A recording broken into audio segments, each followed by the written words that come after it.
नमस्कार जय जगन्नाथ सांग मैंने आउ एक रोषे वीडियो को मुझे स्वागत करुच्ची। आज आम नहीं आसी प्याज पत्रर भजा। तो चलतु प्याज पत्र को बहुत भलसे धोईकी सफा कर रखी आलू को भी काटिकी पानी पकई देती। आज हम बनवा प्याज पत्र आलूर भजा।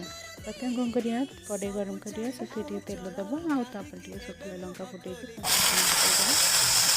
देदेव कटाई रखा आलू एवं टे हलदी को गोलाई सारा पर चुन चुना कर काटिक पकईदे आम प्याज पत्र टे भलसे गोलैला देखिए से आपे आप नरम हो बसीजे टे कौन कर स्वाद अनुसार लुण देदेव लुण देकी एपट सेपट कर घोड़ेद अति सहज आ बहुत जल्दी भी हो जल्दी सीझी होगला लास्ट को अपन टिके लंका गुंड देके बस रेडी हो प्याज पत्र आलूर भजा।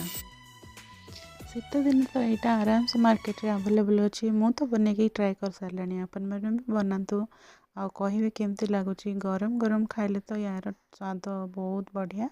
आपण मैंने ट्राए करेंगे और कमेंट माध्यम जनइबे कि केमती लगिला बोली।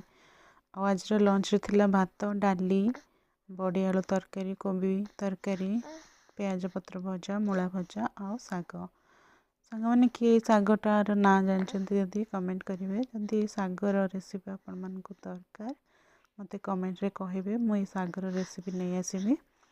चलतु बाबा को पचार केमती आज भजा।